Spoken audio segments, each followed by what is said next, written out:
Question number 13 देखिएगा, ठीक है। 13 क्या बोल रखा है, सवाल पढ़ते हैं। जब एक अज्ञात वोल्टेज V की बैटरी जिसका आंतरिक प्रतिरोध शून्य है, ठीक है, अज्ञात यानी कि जो वोल्टेज दे रखा है उसका आंतरिक प्रतिरोध इंटरनल रेजिस्टेंस क्या कर दिया है, शून्य कर दिया है, ठीक है। और यहाँ पे बोल रखा है एक अज्ञात प्रतिरोध R से जोड़ी जाती है। R बराबर कितना आएगा, R बराबर अज्ञात प्रतिरोध की बात कर रखे हैं, कितना दे रखा है, R ओम के, यही दे रखा है। बोलना क्या चाह रहा है, तो इसमें 4 एम्पीयर की धारा बह रही है, धारा I बराबर कितना दे रखा है, 4, ये क्या दे रखा है, एम्पीयर की धारा, ठीक है। धारा 4 एम्पीयर की धारा भेजती है जब R के श्रेणी क्रम में 10 ओम का प्रतिरोध और जोड़ देते हैं, ठीक है, 10 ओम का श्रेणी क्रम में बात कर रखा है।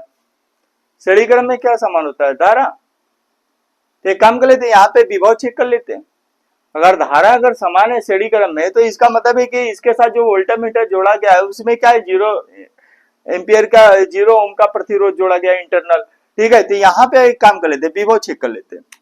V बराबर, ठीक है, कितना आएगा, I मल्टीप्लाई R, कुछ तो मिलेगा, राइट है। तो कितना आएगा, V बराबर I की वैल्यू कितनी देर की, 4 मल्टीप्लाई कितना आएगा, R बराबर कितना आएगा, 4R, ये क्या आएगा, वोल्ट, राइट है।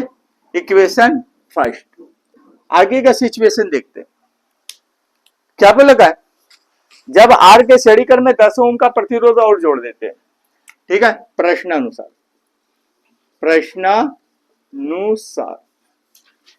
क्या बोला है, इस R ओम से 10 ओम का प्रतिरोध और श्रेणी क्रम में जोड़ा रहा है, ठीक है। तो यहां पे कितना आएगा, इसको मान लेते हैं अगर R1, चलिए या यहां पे छोड़ दीजिए प्रश्नानुसार। R1 बराबर हमारे पास कितना दे रखा है, R ओम पहले ही दे रखा है, ठीक है। और R2 इसने वर्ड क्या बोल रखा है, 10 ओम का। अब इसको किस में क्रम में जोड़ा रखा है, श्रेणी क्रम में जोड़ा है। तो यहां पे लिख देते हैं श्रेणी क्रम में, ठीक है, श्रेणी क्रम में ये प्रश्न कह रहा है, ठीक। तो श्रेणी क्रम का फार्मूला क्या होता है, R डैश बराबर कितना आएगा, R1 प्लस R2 के, यही होगा, राइट। अब R डैश बराबर देख लेते हैं कितना आ रहा है, R1 की वैल्यू R प्लस यहां पे कितना दे रखा है, 10 ओम, ये हमारा कितना आएगा, इसको इसी तरीके से लिख देते हैं, ठीक है, ओम। अब इस क्रम में इसने वर्ड क्या बोला है, प्रतिरोध और जोड़ देते तो धारा गिर का 3 एम्पीयर हो जाता है। इसको मान लेते हैं I1, छोड़िए यहाँ पे I2 या I डेक्स मान लेते हैं, I डेक्स बराबर कितना दे रखा है, 3 एम्पीयर के, ठीक है, 3 एम्पीयर का I माने तो I डेक्स इसको मान लेते हैं 3 एम्पीयर। तो बोला है प्रतिरोध R तथा वोल्टेज V का मान ज्ञात कीजिए, ठीक है। R का मान ज्ञात करने पे एक काम कर लेते हैं, यहाँ पे V की वैल्यू निकाल लेते हैं सबसे पहला, कि अगर 3 एम्पीयर की धारा श्रेणी क्रम में 10 ओम का जोड़ने पर यहाँ पे विभव कितना होता है। तो श्रेणी क्रम में क्या समान होता है, धारा। तो धारा अगर समान है तो इसका मतलब क्या है, विभव अलग अलग होगा। तो यहाँ पे चेक कर लेते हैं, V डैश बराबर ये कब चेक करेंगे, जब श्रेणी क्रम में जोड़ा जा रहा है। तो V डैश बराबर कितना आएगा, V डैश बराबर हो जाएगा I मल्टीप्लाई कितना आएगा, R डैश के, राइट है। यहाँ पे चेक कर लेते हैं, 3 एम्पीयर की धारा यहाँ पे लगाया है, तो V डैश बराबर कितना आएगा, I डैश, इसको कर लेते हैं I डैश।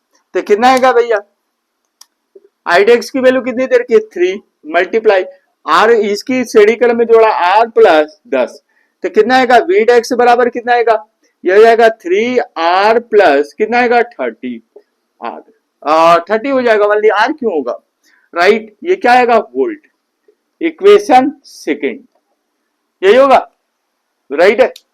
अब से यहां पे क्या आएगा, समीकरण 1 व 2 से, समीकरण 1 व 2 से भैया थोड़ा सा यहाँ पे थोड़ा सा ध्यान दीजिएगा। समीकरण 1 व 2 से यहाँ पे श्रेणी क्रम में जोड़ा गया, जिसका इंटरनल ये टोटल प्रतिरोध को नहीं जोड़ा गया। यहाँ पे अगर श्रेणी क्रम में अगर ये टोटल को जोड़ा था, ये 10 ओम को भी जोड़ा होता, तो धारा यहाँ पे गिरती नहीं, धारा क्या होती, इक्वल रही थी, ठीक है। यहाँ पे जो भी विभव लिया था V, जिसका इंटरनल प्रतिरोध इसने बोला रखा है, आंतरिक प्रतिरोध कितना, शून्य है। ठीक है, उस कंडीशन में उसको श्रेणी क्रम में जोड़ा गया।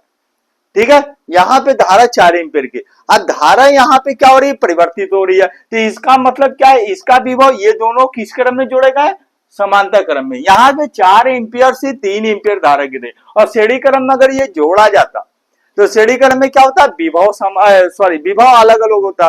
ठीक है, यहाँ पे क्या है, धारा अलग अलग है, तो इस कंडीशन में क्या आएगा, समीकरण 1 व 2 से, तो इसका मतलब क्या है, धारा जब अलग अलग है तो विभव समान होगा। ठीक, तो इस कंडीशन में क्या आएगा, V बराबर कितना आएगा, V डेक्स के, हो गया। अब V बराबर V डेक्स की अगर बात कर रखा है तो चलिए ठीक है, V की वैल्यू कितनी दे रखी है, 4R, कितना आएगा 4R प्लस बराबर बराबर यहां पे कितना आएगा 3R प्लस कितना आएगा 30।